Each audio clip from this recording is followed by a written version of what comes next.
Well, today's topic, Mm. because I've noticed some things, guys. I've been watching you on social media and so on, and those bags under your eyes, we want to get rid of those.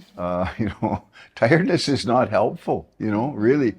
We got a lot to do. We got a lot of responsibilities, and we got a lot of progress to make, and tiredness is kind of one of our biggest enemies, isn't Yeah, it, it Beck? is because when you're tired, it saps you of energy, creativity, it Hmm. saps you of decision-making abilities, you're slow, so it just kind of slows everything down and then Yep. you end up in a backlog and then you're even more tired because you're thinking about stuff you got to do that you can't catch up It's a on. spiral. It is a spiral. So it's not something that you want to be passive about. We Right. want to be active. And part of the problem, I think, is in our culture, is it's Hmm. almost gotten to a point where it's normal for everybody to be so tired, Right. Right. And that's Yeah. kind of like our starting point. We start off the day Hmm. tired, Boy, oh and then we boy. end the day tired. And, we were just joking a couple weeks ago when Karen and I were in the Philippines, and we had asked one of the ladies, how much sleep did you get? And she said, I just took a nap. And like, we get it because we're in the middle of a conference and that happens, but Right. you're not supposed to be napping through the night. You're actually supposed to like 8 hours of sleep That's through the night. right. So when that becomes our normal patterns, then it becomes our natural state and we don't realize it, but we could be way more effective, way Right. more Right. productive and way Yeah. happier. Yeah, and there's a big difference between being driven Yes. and being inspired and Yes. walking in your gift. And It's so true. I find that, the sleep thing, I'm good with 8 hours. Hmm. Anything less than that, I mean, ever since I was a kid, I just couldn't do it. Yeah. But I can get as much as done as the guys that only get 3 hours sleep. Like, Hmm. come on, Yeah. and because you're rested and you're ready to go. But I find too that there's a point where if I'm getting enough sleep, I'll actually wake up Hmm. and start doing something productive with my Hmm. mind and a lot of like even podcast ideas and stuff, Yeah. dreaming about them at night sort of It's thing and true. answers come and that kind of thing. So it's not like, 8 hours is being wasted. Hmm. I wake up with a fresh body, a Hmm. fresh mind and fresh ideas, Yeah, that's right. honestly. So the thing that we want to deal with today, or just kind of get to the heart of today, is how to really pay attention to your energy levels and what's actually depleting your rest, because we are in a war. We're in a Right. position of conflict. This is not a, holiday walking through the park. There's things that we actually have to do, and we need that breakthrough spirit. And so if we aren't paying attention to, how weary and how tired we are, then it could actually end up derailing you eventually. Right. It's happened to many people in the past where you just Sure kind of has. lose out your margin, you don't realize it, and then suddenly you face something that's bigger than you have reserved for, and then it knocks you out. And so we don't want to get to that point, and we want to, and not even just manage tiredness. Wouldn't it be great if we weren't tired? Wouldn't that Yeah, just be that would be a amazing? win, wouldn't it? Yeah. Yeah, And we have to do that. it's true that it's different things that make different people tired. Hmm. The things that make me, well, you and I are probably similar in a lot of Hmm. ways, but I know there's some people who thrive at things that make me tired and I thrive at things that make them tired. So I think we have to identify for ourselves actually what it is. And, Yeah. and Becky's got some ideas, some points here that things that can make you tired, but they might not all be for you. Hmm. And there might be some other ones. So I think that's what we're saying is identify for yourself what it is Yeah. that wears you down or what it is that you need to That's adjust or right. change. And then you also have to identify when you are feeling tired, which we'll get to in a bit, but your body will actually give you clues. Right. And That's we so need to pay true. attention to those. So, one of the things we want to start off with is talking about where weariness comes from. The first place that weariness comes from is a place of mental or emotional overload. Hmm. And it can happen very easily, especially for leaders, because we're in a position where we're making decisions constantly, Right. And some of these decisions aren't small decisions. And the other thing that we're facing on a constant basis is the expectation of having to fix all of the problems. Right. That's my number one job here in the Uh-huh. ministry Yeah. is to Seems like solve it. problems. And it's just part of life. But all of those things take a lot of mental energy, and they also take a lot of emotional energy, because we're also constantly counseling people, encouraging people, Hmm. investing in people. You're listening to their problems, you're listening to their issues. And so you're taking in a lot of this information and a lot of the pressure of it. And you have to learn how to offload some of that so that it doesn't actually sap all of your Right. energy and your Yeah. strength. And I think too that the decision making is organization in ministry and management is a big part of it. Helps us clarify that.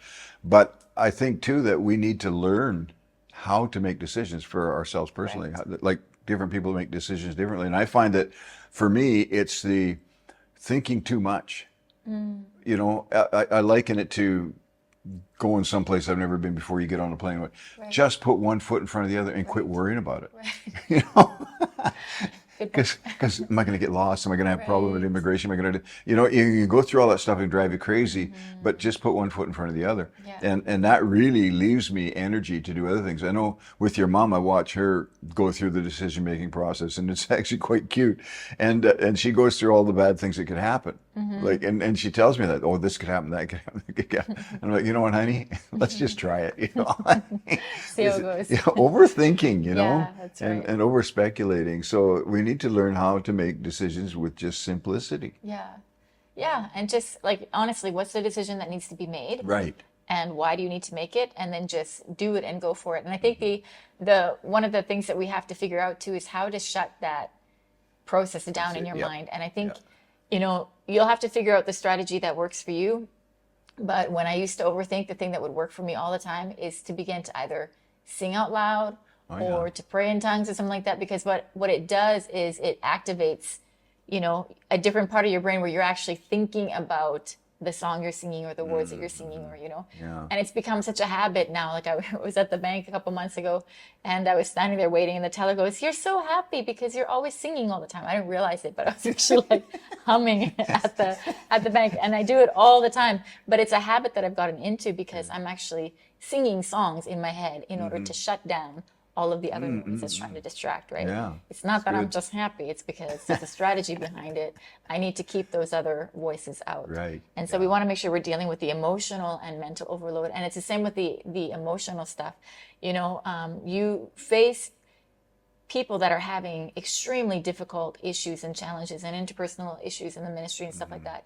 And you have to learn how to be moved with compassion, but not carry that burden for them, right? Yeah. And I think one of the things you've got to learn to do as a leader is once you've listened and you've received, then you pray. And when you're praying for them, you're actually also releasing yourself of that burden, right?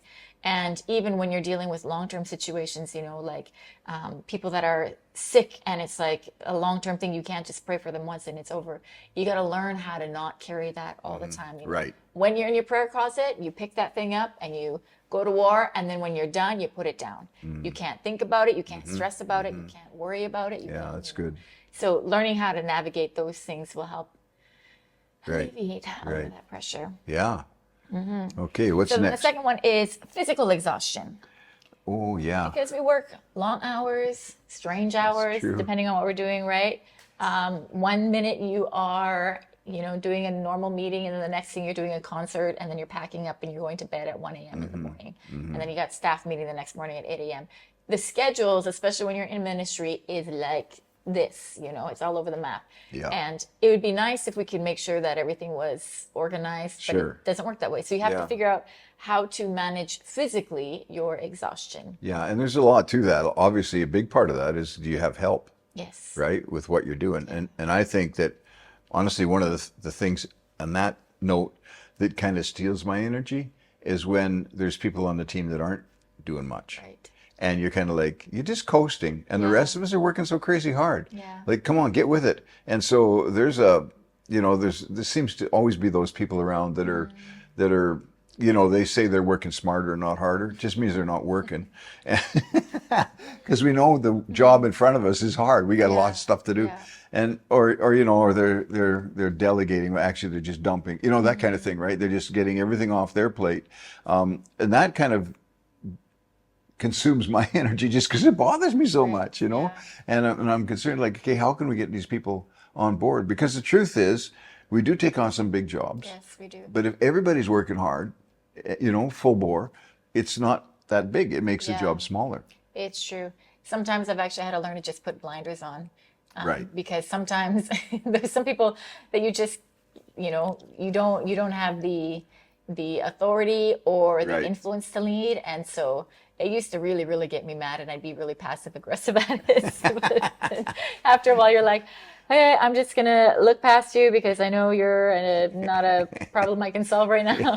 I'll find somebody else who will paint for me, or, you know, go to the bank for me, or whatever it is I need to do. So yeah, it's true. You have to kind of manage it. There are people that you can and need to like get them into line. But then there are some times where you just got to be like, hey, this guy's not going to work with me. Instead of investing my energy trying to make him work with Right. me, I'm That's just it. going to move on to the next thing. Yeah. So I think with the physical exhaustion thing, we've already touched on it a little bit, but your diet, your exercise, your Right. sleep, all of those things play a huge role in how your body functions throughout the day. Yeah. And I think one of the big ones for me is the interruption to my schedules. Yes. Yeah. Right? Like we're in the Philippines for 2 weeks teaching Bible college, living at VBI there and Hebron.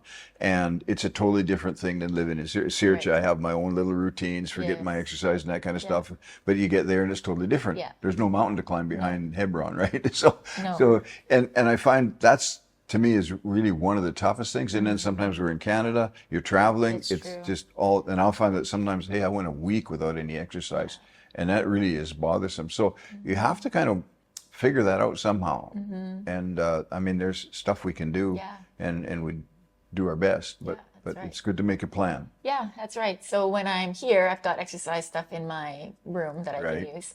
When I travel, I've got a YouTube video that's like just a regular walking exercise, and it's Right. anywhere from 15 to 30 minutes so that you can, do all these strange actions in your room. But all it takes is just you standing there and moving. Right. So Okay, it's true. yeah. You have a plan, Yeah. and then it works. Otherwise, you go weeks.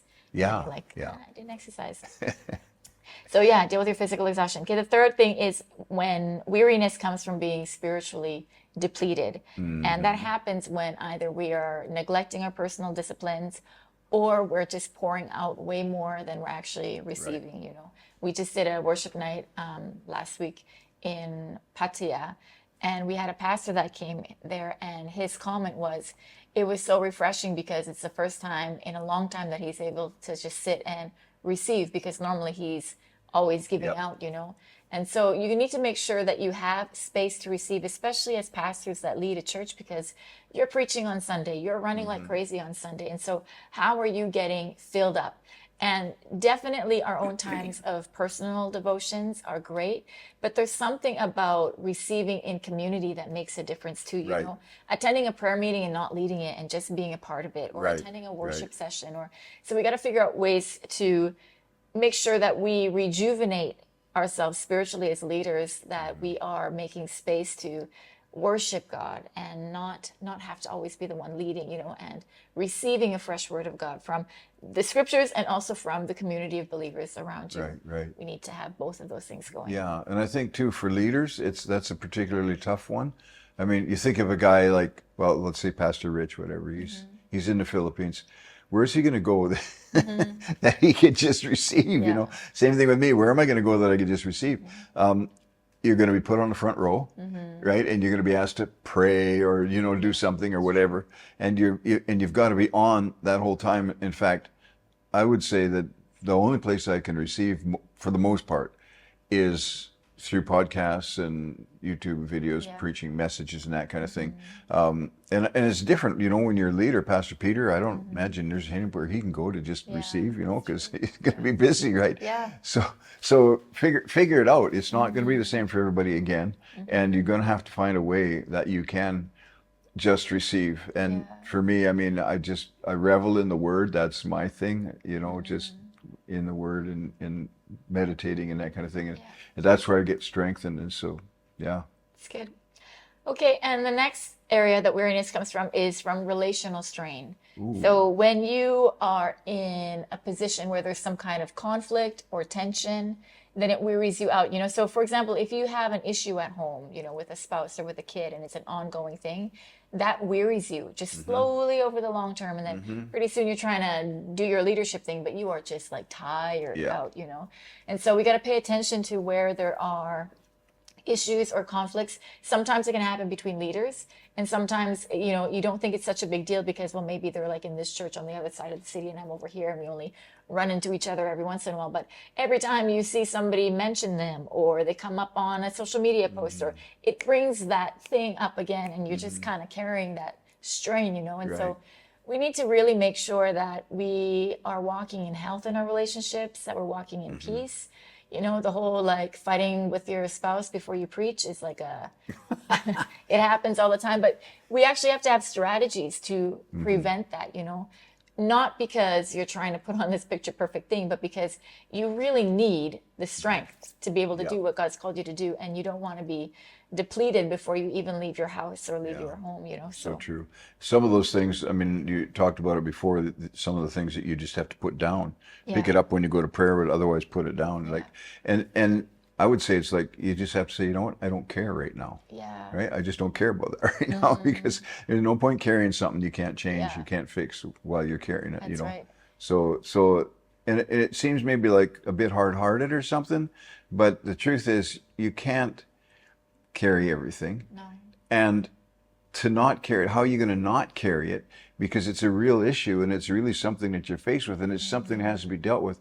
You have to say that there's a certain time I am not going to care. yeah, You know, from now to now, when I can't do anything about it, I'm not going to care because it'll actually taint your preaching it's as true. well as your thinking. Yes, And you know, whatever it does to your prayer life or whatever, but mostly the way you talk and the way you preach and minister, there's no way you can have something in your heart and it not come out your mouth. yeah, So that's where we got to get it out of our heart and just say, you know what, I don't care about that. It's not my responsibility to make everybody be the perfect person. Anyway, we are going to carry on with what makes us tired or more, what energizes us and keeps us fit and ready to do the work that God's called us to do next week.